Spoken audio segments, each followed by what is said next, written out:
Thanks to our great sponsors, Jack Burford Chevrolet in Richmond, Jerry Goebel and State Farm Insurance, Richmond, Express Roofing, we've got you covered, expressroofing.net, Cumberland Valley National Bank in Richmond and Berea, Luxury Pet Services in Richmond, Time Warner Cable, Equipment Sales and Rentals, Madison County Schools, Tatum Enterprises, and Real Life Community Church, myrealchurch.org. We want to be sure and thank our fine sponsors, Berea Online, First Gear, WKYT.com, and the Colonel Sports Card Shop.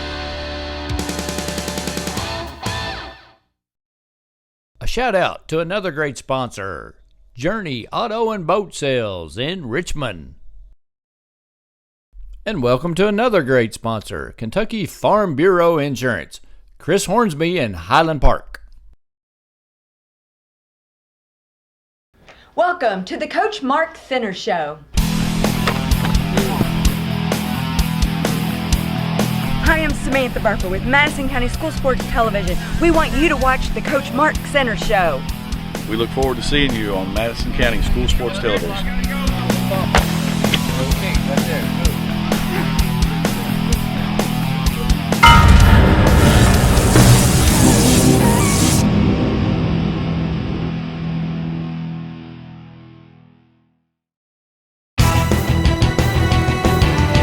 It's the Mark Center Show from the Jack Burford Chevrolet Studios in Richmond, Kentucky. Now with your host, Samantha Burford. Welcome back to the Coach Mark Thinner Show. I'm Samantha Burford. We're here at Jack Burford Chevrolet. We kind of take over their little customer service lounge. I say little, but it's not really little. We have a lot of room back here, and we just kind of take over, don't we, Coach? Yep, very nice having it. We really appreciate being able to be here for the show. It's a convenient location for me, but also very nice surroundings. So we appreciate everything. Well, I had to talk him into it, so, he got didn't want to do it. We started doing this show many years ago when they were remodeling, and he's like, no, the room's a mess. And I said, what a better way than to show the new remodel. The progress, that's right. And so once he got results from it, he said, I'm in. So we just take over every week. You got a little bit of leverage there too. I do. All right, let's talk football. No more cars. Let's talk football. Congratulations. The big crosstown rivalry, or I guess cross-county rivalry, a few miles apart. Mm-hmm. Madison Central, Madison Southern, you guys came out on top. Congratulations. Thank you. It was a very good night, and a fun game. I think just exactly what you would hope a rivalry game would be. The crowd was great. Our student section was phenomenal. They were good, weren't they? Just loud. Yeah, it was awesome. Big. Even a DJ. Yeah, that was kind of a surprise for us. But me too. Our state champion marching band was off doing their thing, getting ready to win their state championship. So Mr. Fritz was able to score a DJ to help the student section out, and that's kind of cool. And it worked out well. So kind of a unique thing, but just overall a really great night for our school. Yeah, you guys, they came out, the Eagles, ready to play. It was kind of a back and forth situation all night, but you guys kind of sealed the deal with that big touchdown in the fourth quarter, right at the beginning of the fourth quarter. I mean, Corian Cryer, right? Yeah, great job. And Corian, such a leader on our team and a very, very strong, player on both sides of the football. And he's a guy that's not afraid to step up and make a play when it matters. And just, so happy for him that he was able to make that play at that time, and obviously so happy for our team because that was a big play for our team at a very, very crucial time. Your thoughts on having no turnovers the entire night? Well, it was big, and we preach that all the time. You've probably, if you've seen this show, you've probably heard more than once me say that, it comes down to the team that's going to make the least mistakes, that's going to block the best and tackle the best and protect the football the best, and I do think that was very, very important for us to do that. We've had some issues with some turnovers earlier in the year, and to be able to execute and protect that football was huge for that particular win because it certainly gave us an edge. Yes. Your thoughts on defense? You really, the first quarter was back and forth, but moving into that third quarter and the fourth quarter, you guys really stepped up on the defense and you really held them Yeah, our defense played well all night long. Honestly, their offense is very difficult to replicate in practice, and being able to adjust the game speed a little bit during the opening drive was part of the process of the game. They do a really good job with misdirection. Their offensive line gets off the ball very well, and their backs are very suited to the offense. So, getting adjusted to seeing the misdirection type stuff that they run at game speed was big. But as the game went on, I think we kind of adjusted to that well. I think we were able to get our kids in position. Coach Miller and Coach Kirk have done an outstanding job. Not only defensive game planning all year long, but just from a standpoint of growing the defense all year long. I felt like defensively, in the opening game against Wayne County and Roy Kidd Bowl, defense stood tall in the second half and was very important to that game, and again in the last game here of the regular season as we get ready to go into the playoffs. Again, defense is a huge part of getting us that win, and it's been a process. It's been a growing process, and there have been. It's so impressive the job that I'll mention. Coach Kirk and Coach Miller as the co-coordinators, but also Coach Wolford, defensive backs coach, and Coach Tipton and Coach Taylor working with our defensive line. They have so many times this year had to reshuffle and restructure defense because of various players being out for injury and things like that, and sometimes it's been a week-to-week thing, and they've done a really good job with that, and our kids have done an outstanding job in preparing week after week and putting themselves in position to make plays. And a lot of times it's been a little bit of a next man up mentality. A lot of guys looking for an opportunity to get on the field have found that opportunity on the defensive side of the ball. So all that from a season standpoint, it kind of the game Friday was kind of a real example of that overall season. So because the way we developed, but I felt like we played good up front. I felt like we were physical with them. KJ Long and Tristan Moorhead had phenomenal statistical games. Yes. But there were a lot of guys up front on that defensive line doing their job that allowed those guys to have such good games from the linebacker position as well. Now, do you remember, it's already Wednesday, I know you've moved on to the next game, but earlier I mentioned that at the beginning of the game it was going back and forth. Southern came out quick, scored their first possession, and then they had that offside kick, which was a little unusual. Yeah. It changed, it kept the momentum going their direction, and their crowd, their team was very fired up. Give us your thoughts on them having the ball those first 2 times out. Well, the stop that we got following that onside kick return was huge. I think that right there was probably one of the biggest things that to kind of help the momentum from going fully to the other side.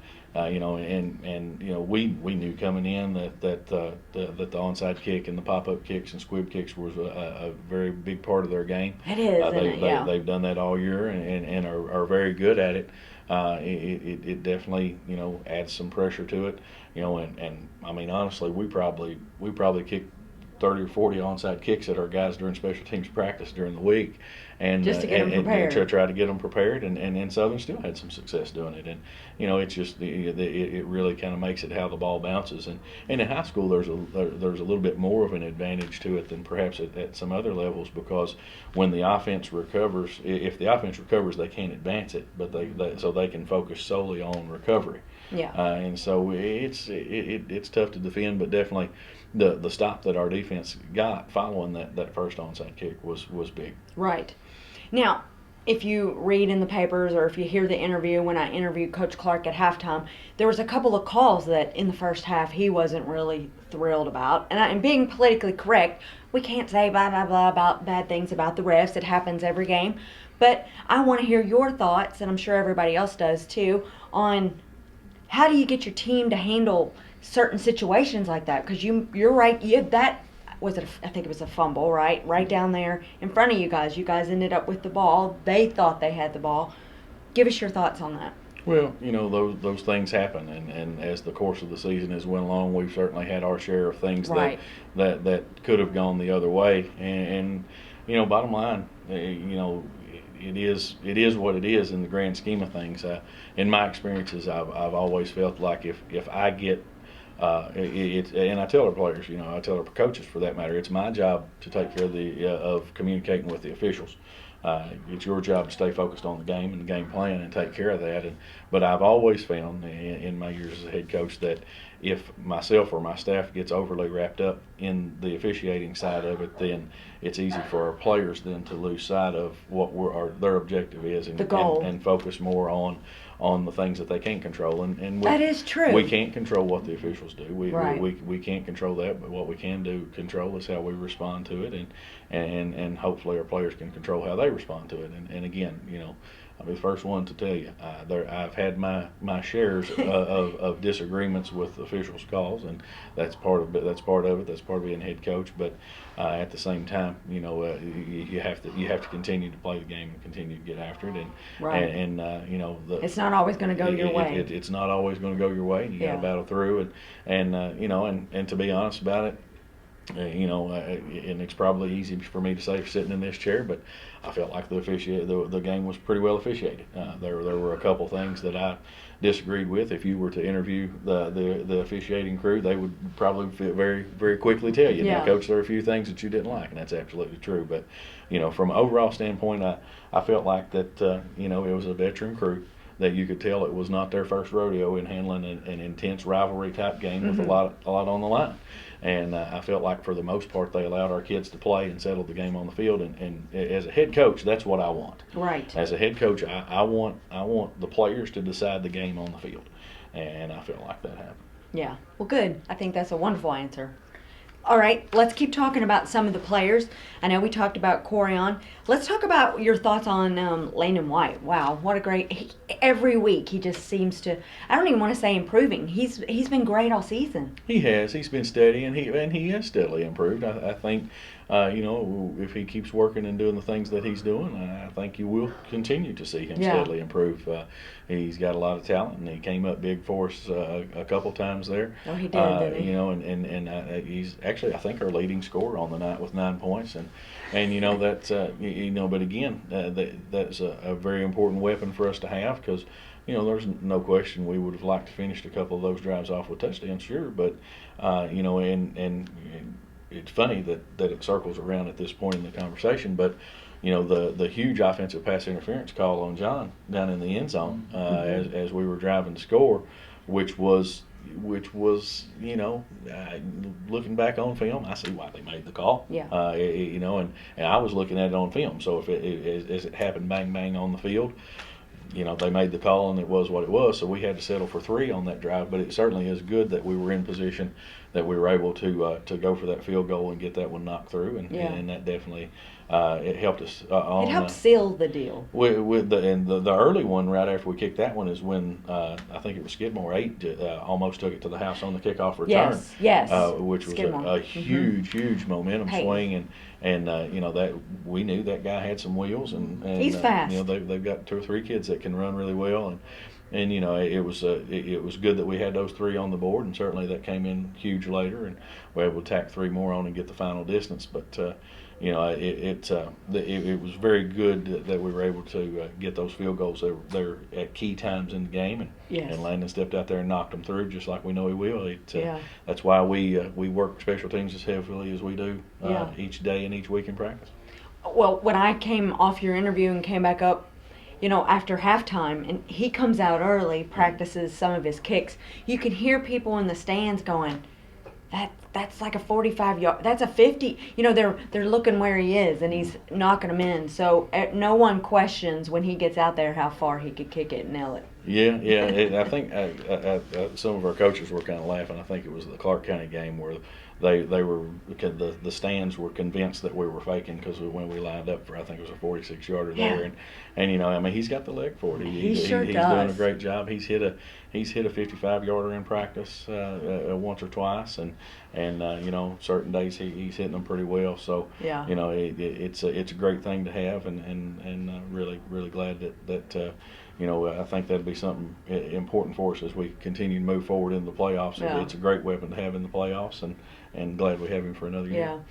On the theme of kickers, we've discussed this in the past, but not as in depth. But Chesney Sipple is their kicker. Well, I guess their Extra point field goal. Kind of Thank special. you, the extra point kicker. Thank you. The word wasn't coming to me, but yes. So, your thoughts on that? Would you ever have a girl kicker? Well, she just did a fantastic job. Yeah. She won the job outright, and you know that's definitely a credit to her. And she's done a really good job. And you know if that were to happen, and she won the job, then Yeah. that's who we go with. You know, we're just trying to win ball games. Right. And if someone can help us win a ball game, then we need Then to you do- bring 'em out, We need girl to do or that. guy. Yeah, if someone can help us win a ball game, we'll definitely Yeah. look at it. I think it's fantastic. So many people are excited about that. At least, girls are starting to appreciate football. Mm-hmm. I guess maybe that's the politically correct way to say it. So at halftime, the score was 14-14. Mm-hmm. You knew going in that it was going to be a close game like that? I felt like the game had the opportunity to be a really close game. It felt like it was going to be a good game all along. They're a well coached team, and Southern's kids they're very, very good kids. My wife has the opportunity to work down there as part of her job. She's in classrooms at Madison Southern as well as some other places, and the thing that she always talks about is they're really good kids. Yeah. And so. That's the thing that I think is the best thing about this rivalry, and what I hope can be the overriding theme of the rivalry. It's fun and building it up, the whole rivalry week thing, and Yeah. I was given my social media effort to try to get the Battle of Madison County thing going. I don't know if Yeah. it ever did or not, but those of us with gray hair are not very savvy with social media, so it is what it is. I think the students were but, smack talking a little. I'm sure. Maybe they- not the teams, I'm but sure the they were. students. Well, and that to me is probably the most important thing, because the teams need to do it on the field, and that's when it needs to be. That's the most important thing. The teams really need to leave all that to the fans, and that's kind of what makes it fun.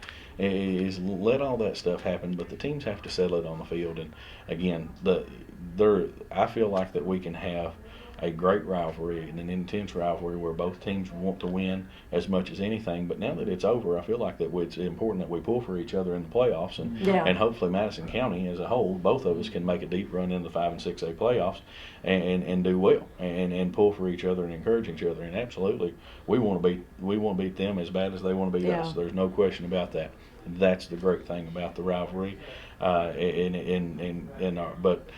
they have great kids, we have great kids, and that's what the rivalry should be about, is the great kids that are on the field. Mm-hmm.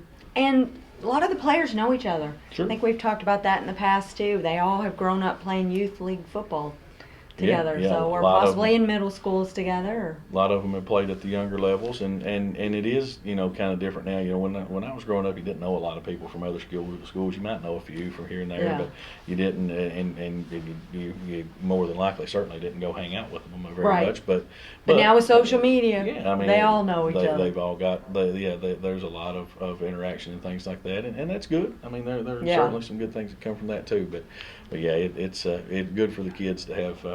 To be able to have, I guess, bragging rights, and Yes. and then it's amazing to think, but won't be long. Next year will be here before you know it. Oh, you're right. Your thoughts on those T-shirts? They had the black Sad South. Yeah, again, that's awesome for the crowd, awesome It for the is. fans. I thought it was funny. It is funny. Coach Clark even thought it was funny. I thought it was funny, and that was a great thing. But I mean, like I said, we're trying to win ball games. Yeah. There's not too many T-shirts ever helped us win a ball game. That is true, very true. But it was a nice win for the seniors, being senior night. We haven't talked about that yet. Absolutely, yeah, really, really happy for our seniors, and being able to go out on their home field with a win, regardless of the opponent, was special. But I think it would be silly to say that it wasn't special for them to get that win against Southern on their senior night. They'd had their struggles in that last couple years, and they feel like they've set things straight, and hopefully that kind of sets the tone for our underclassmen to carry that torch forward. Now, speaking of torches, Coach Clark had mentioned possibly having a trophy between the two teams, and each year putting on top of the trophy, making it interchangeable, whether it be maybe an Indian spear or an eagle head or something of that nature. Your thoughts on that? Yeah, that'd be a neat thing to see if we get started. It would definitely be worth the while. See if we could get somebody, maybe they some kind of sponsor or something for it. But yeah. A lot of the big rivalries have had that. My wife, who went to Everett High School, she talked about they had the coal bucket game. Okay. And that was something they had a really nice trophy made up with a I guess it was a silver coal bucket on top, and it went back and forth between the schools, and so that was a pretty good thing. So yeah, I mean that'd be neat. That'd be a nice thing to kind of add to it a little bit. Maybe a step that we need to take. Yeah. So we need some donors. So anybody that wants to get a nice little. There you go. I say little. It doesn't need to be little. It needs to be big. Big trophy. I mean, it's an important game. Yeah, it is. Big game. It's a good game for a community. Again, it's something for us all to rally around. Yeah. And I think that as we continue to go, I think the rivalry will continue to grow. And again, the best thing about it is because like you mentioned earlier, we're kind of already thinking about Henry Clay. So yes. It can have its week, and then it takes its rightful place in the season, and we all move on. Yes. A lot of people I've heard say they like your game against Central Southern at the end of the season. I'm a big fan of the game being week 10. Yeah. I think it's a great time to have it.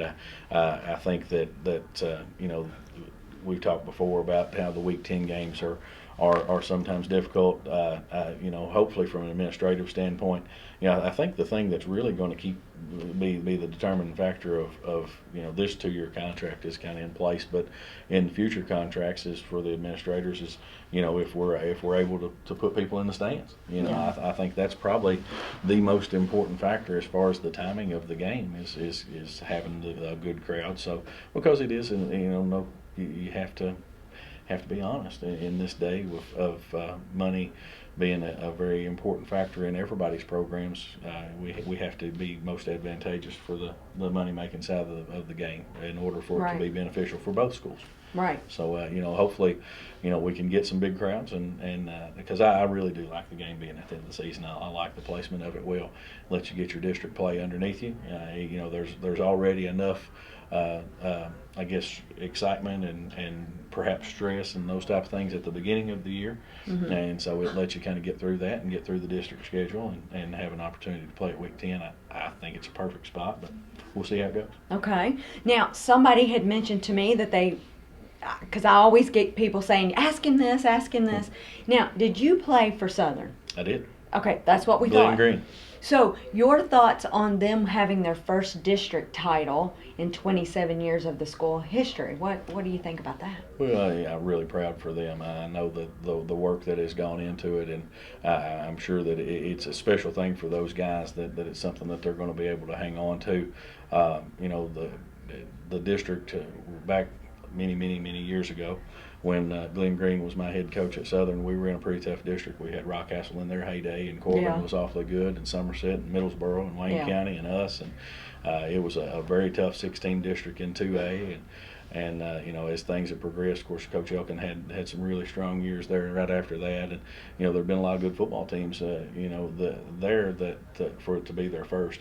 And during my time as head coach at Garrett County, we won the 3rd district championship in school history, but the first ever region championship in school history. And I know how special that was for our young men and for the community and past players and everything. It was special to them as well. So I'm certain that is a similar feeling that what they've got. And I'm very happy for them. And brings back memories. And of course we're kind of on our path to hopefully make some of those things for ourselves. Well, I think you are, because you just had your first winning season in 3 years. Yeah, and overall, the senior night win was fantastic, and certainly the rivalry win was awesome. But the most important thing for our program is that we finish up we guarantee ourselves a winning record. So finishing up the regular season at 6-4 guarantees the winning record, and now we can just relax and focus on winning this playoff game, which I'm really excited about this matchup with Henry Clay, and being able to maybe get on a little roll. We're now hot again. Watching the highlights, I think the Channel 18 said, "What happened to Madison Central?" And I just kind of shook my head to that, because it's hard to say on an interview, if you haven't been with us every week, it's been pretty tough. But we started off the season hot with 3 wins, and fought through some adversity mid-season, and now we're hot again. So hopefully we can roll that into the playoffs. Well, that's what the direction you want to go going into the playoffs, right? Absolutely. So this Friday night, Henry Clay at Henry Clay. Mm-hmm. It's going to be a great game. Yes, it's a really good game. 7:30 kickoff at Henry Clay.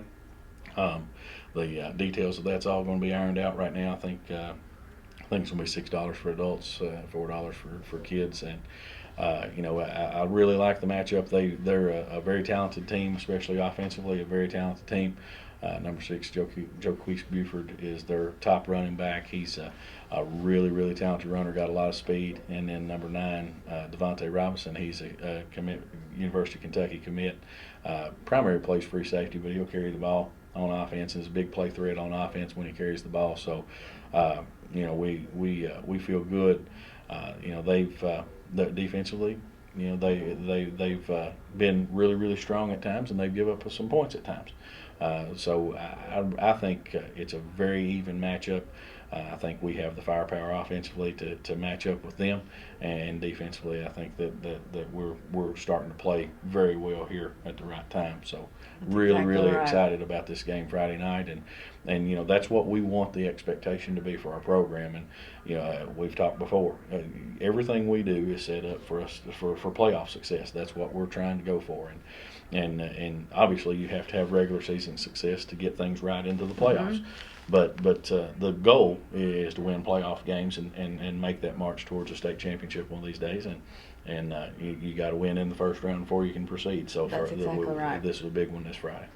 Is there anything that you guys are doing this week to prepare any differently, or are you keeping the team on the same schedule, same path, same? Yeah, I think it's very important, especially at this point in the year. That's why the previous 10 weeks are so important, because you establish that consistently, you establish that pattern. And the guys know what to expect. The process is very well in place by now, and so I think it's important to keep that process rolling and prepare each week the same, and treat every game as much the same as you possibly can. The guys know what's at stake. That this is the playoffs. That's why you play. That's exactly why. Big games and playoffs. That's why you play. So the mental side of it and getting prepared to play from the mental and emotional side of it, that should be pretty easy this week. Right. And we had awfully good practice today. Very focused, very sharp on defense. So excited about tomorrow. That's good. All right. So I'm knocking on wood, because you guys, other than a few players, are pretty healthy right now. Yeah.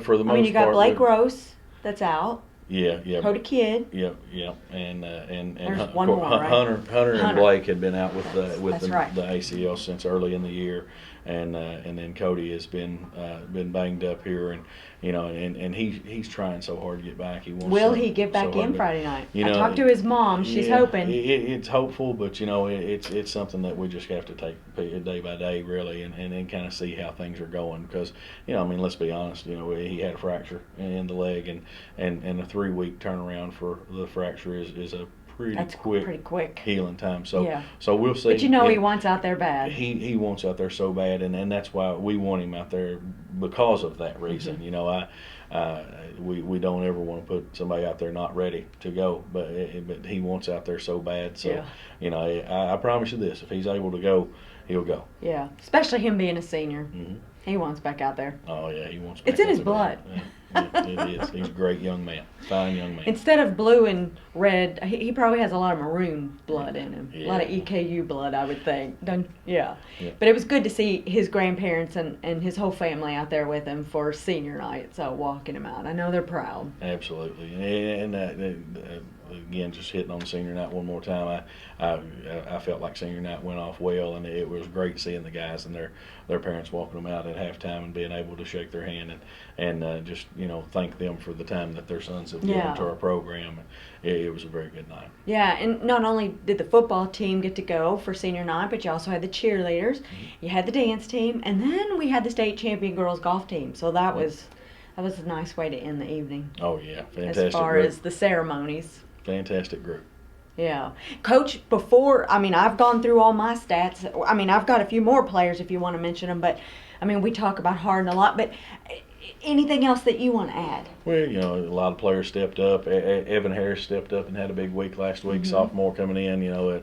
Wasn't that his first catch? It was his first catch. And a of the season. touchdown catch. Yep. Yeah, that is important. We need to mention that. It was a big play for him. He had caught the on Monday night with 5.6 seconds left to go in the JV game. He caught the winning touchdown for the JV game Monday night, and then to turn around and his first varsity catch of his career to be a touchdown was a big play for him. He's feeling pretty good. Well, and it just shows you, you know, I mean, that's the importance of JV. That's the importance of these guys continuing to develop and continue to develop, because, you know, he's a guy who's been like a handful of others who've really been coming on and getting better and better through getting those JV game reps, and then, you know, be able to work in the rotation due to some injuries and stuff out wide. He was able to step up big, and that's what it's all about, being able to get those reps and get better. So, you know, really happy for him. Really, you know, again, we had so many players, you know, Tristan and KJ on defense, and you know, we've talked about a lot of the guys who have had big games, but, you know, again, the most important thing was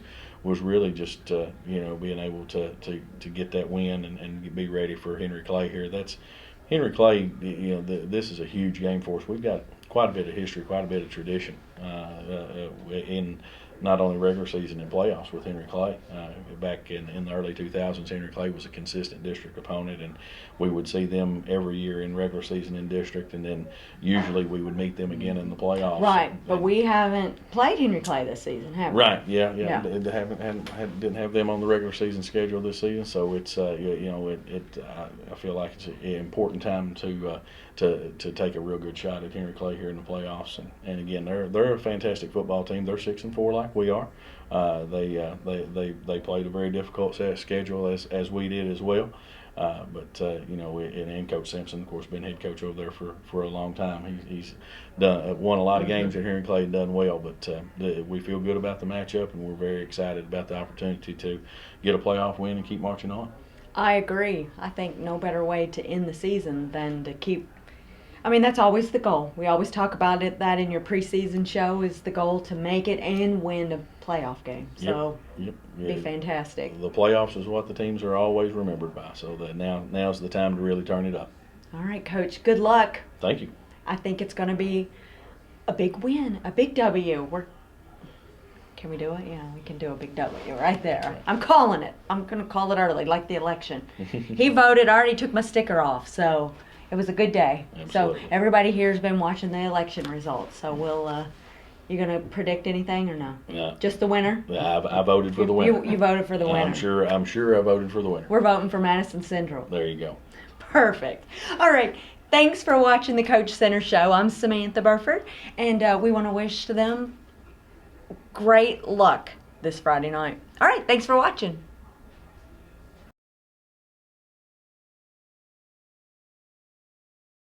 Thanks to our great sponsors, Jack Burford Chevrolet in Richmond, Jerry Goble and State Farm Insurance, Richmond, Express Roofing, we've got you covered, expressroofing.net, Cumberland Valley National Bank in Richmond and Berea, Luxury Pet Services in Richmond, Time Warner Cable, Equipment Sales and Rentals, Madison County Schools, Tatum Enterprises, and Real Life Community Church, myrealchurch.org. We want to be sure and thank our fine sponsors, Berea Online, First Gear, WKYT.com, and the Colonel Sports Card Shop. A shout out to another great sponsor, Journey Auto and Boat Sales in Richmond. And welcome to another great sponsor, Kentucky Farm Bureau Insurance, Chris Hornsby in Highland Park. Hello everyone, I'm Madison County School Superintendent Elmer Thomas, and I want to thank you for watching Madison County School Sports Television.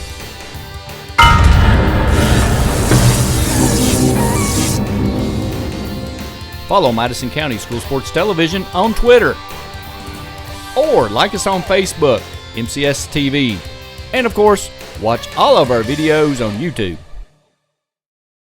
Hey everyone, my name's Alex, and I want you to watch MadisonCountySchoolSports.com.